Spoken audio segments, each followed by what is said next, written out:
Good morning students. BCom second year की business management की class में हम बात कर रहे हैं। कल हमने बात की थी अंशधारी के अधिकार से संबंधित। आज हम बात कर रहे हैं अंशव्यय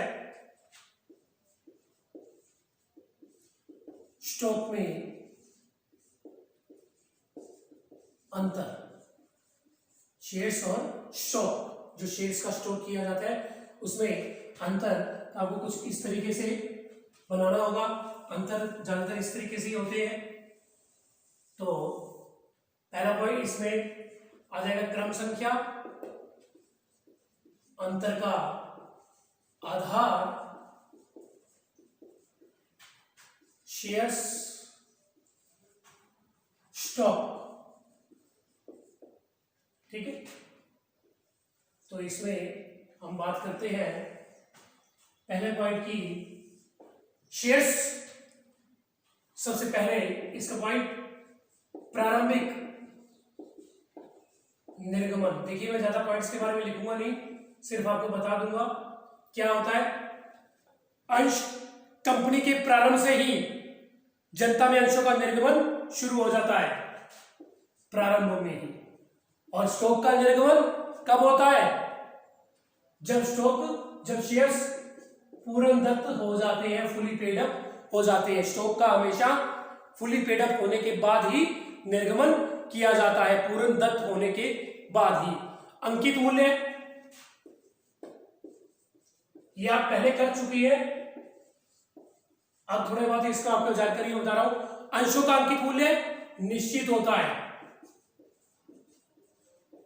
और स्टॉक का अंकित मूल्य निश्चित नहीं होता, क्योंकि जो स्टॉक पड़ा होता है तो स्टॉक में जैसे मान लीजिए 10, 20, 50, 100, 200, 500 वाले शेयर्स पड़े हैं। अब इनकी क्वांटिटी मान लीजिए इसके 100 पड़े हैं, इसके 10 पड़े हैं, इसके 20 पड़े हैं, इसके 50 पड़े हैं, इसके 10 पड़े हैं, इसके 5 पड़े हैं। अब किसी ने डिमांड कर दी क्या कि मुझे 20 रुपए वाले 100 शेयर्स चाहिए, मतलब 20 रुपए वाले उसे 100 शेयर चाहिए। कितने अमाउंट के? 2000 रुपए के। अब 20 वाले तो है कितने? 10। तो वो क्या करेंगे? इन सबको क्या कर देंगे? कन्वर्ट कर देंगे। ठीक है, कन्वर्ट करके उसे 20 वाले 100 शेयर्स बनाकर अपने स्टॉक को निर्गमित किया जा सकता है। उसके बाद आती है बात पूर्णदत्त। पूर्णदत्त तो आंशिक दत्त और पूर्णदत्त किसी प्रकार के हो सकते हैं, और जबकि स्टॉक सदैव पूर्णदत्त होते हैं। ये आंशिक दत्त और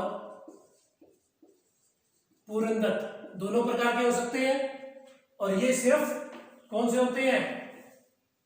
पूर्णदत्त ही होते हैं, ये फुली पेड अप ही होते हैं। उसके बाद जनता को निमंत्रण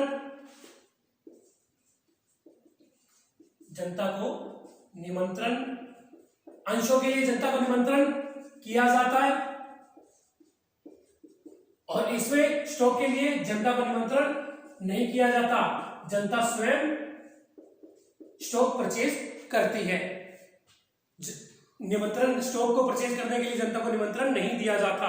उसके बाद क्रय संख्या, इसमें प्रत्येक अंश की क्रय संख्या निश्चित होती है, जो कि उस पर अंकित होती है। क्रय संख्या निश्चित होती है और इसकी निश्चित नहीं होती।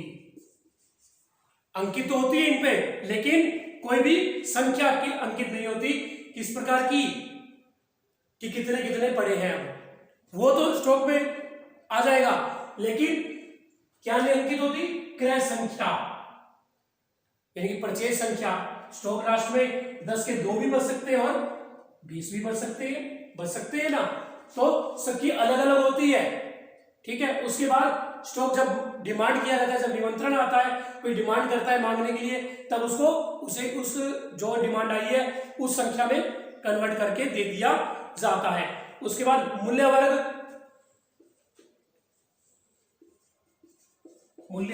वर्ग, एक वर्ग के सभी अंशों का मूल्य समान होता है। एक वर्ग के सभी अंशों का मूल्य समान होता है। जैसे 10 रुपए वाले एक वर्ग बना दिया, इसे ए कैटेगरी में रख दिया, ठीक है। तो ए में 10 वाले रखे जाएंगे, बी में 20 वाले रखे जाएंगे, सी में 50 वाले, डी में 100 वाले। तो ये कैटेगरी बना दी ना, तो ए कैटेगरी के मेरे पास 1000 शेयर्स पड़े हैं, तो मतलब कितने रुपए वाले, 10 रुपए वाले। ये कोड कंपनियां स्वयं पहले से ही डिसाइड कर लेती है। उसके बाद विभाजन, अंश का विभाजन किया जाता है, नहीं किया जाता, जबकि स्टॉक का विभाजन किया जाता है, किया जाता है ना, क्योंकि स्टॉक कोई कभी 10 वाले बच गए, कभी 20 वाले, कभी 50 वाले, और जैसे ही कोई डिमांड आती है उसे दूसरे रूप में कन्वर्ट करके क्या कर दिया जाता है, सेल आउट कर दिया जाता है। उसके बाद हस्तांतरण, अंश का हस्तांतरण, अंशों का हस्तांतरण किया जाता है, लेकिन कब, फुली पेड अप होने के बाद, उससे पहले नहीं। और जबकि स्टॉक का हस्तांतरण छोटे छोटे टुकड़ों में किया जाता है, छोटे छोटे टुकड़ों में किया जाता है। उद्देश्य, अंशों के निर्माण का मुख्य उद्देश्य कंपनी तथा अंश पूंजी प्राप्त करना होता है। इसके निर्माण का मुख्य उद्देश्य क्या होता है, अंश पूंजी प्राप्त करना। और इसका मुख्य उद्देश्य क्या होता है, केवल सुविधा के लिए निर्मित किए जाते हैं। ये तो यानी कि पहले कंपनी ने अपनी पूंजी तो अंश पूंजी तो तैयार कर ही ली, अब तो ये स्टॉक है, अब जो कस्टमर परचेज करना चाहता है परचेज कर सकता है, वो अपने बेनिफिट के लिए परचेज करता है। रजिस्ट्रेशन,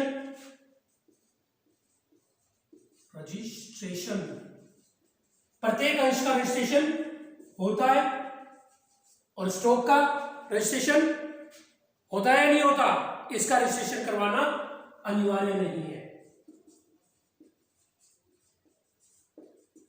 क्योंकि पहले ही उसके अंशों में रजिस्ट्रेशन हो गया, अब उसके बाद तो हमारा अंशों का स्टॉक बचा है, उसका दोबारा रजिस्ट्रेशन करवाना अनिवार्य नहीं होता। उसके बाद सदस्यता, जब इसमें बात आ जाती है सदस्यता, कोई भी अंशधारी अंश का परचेज करता है तो वो कंपनी का क्या बन जाता है, सदस्य बन जाता है, और कोई स्टॉक परचेज करता है तो वो कंपनी का सदस्य नहीं होता, क्योंकि इसने कंपनी की प्रारंभिक अवस्था में साथ दिया तो ये तो कंपनी का मेंबर माना जाएगा, और ये प्रारंभिक अवस्था में न जाकर बिल्कुल उसका स्टॉक परचेज कर रहा है, तब वो किसके लिए, अपने बेनिफिट के लिए वो स्टॉक परचेज करता है, तो वो कंपनी का सदस्य नहीं होता। उसके बाद निर्गमन का अधिकार, कोई भी कंपनी चाहे वह अलोक कंपनी हो वह अंशों का निर्गमन कर सकती है। निर्गमन का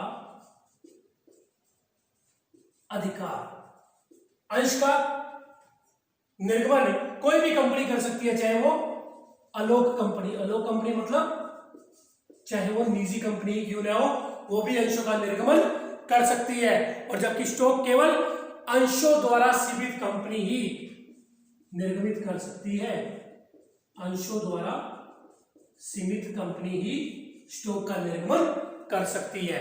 उसके बाद पृथक रजिस्टर,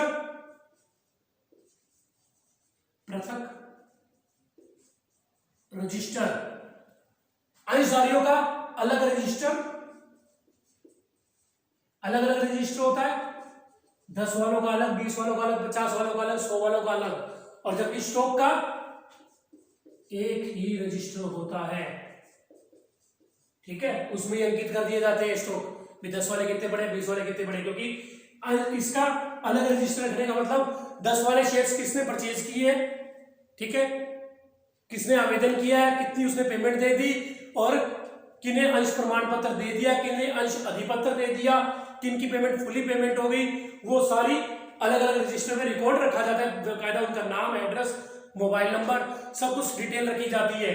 और स्टॉक तो किसके पास रहता है, कंपनी के पास रहता है, तो ये एक ही रजिस्टर में अपना सारा स्टॉक रख लेते हैं, अलग अलग रजिस्टर के रखने की आवश्यकता नहीं होती। तो ये था हमारा अंश व स्ट्रोक में अंतर। इसमें आपको किसी प्रकार की कोई भी क्वेरीज हो तो आप मुझे कॉलेज समय में आकर संपर्क कर सकते हैं। आज के लिए इतना ही, बाकी इसका जो टॉपिक रह गए वो कल करेंगे। Thank you.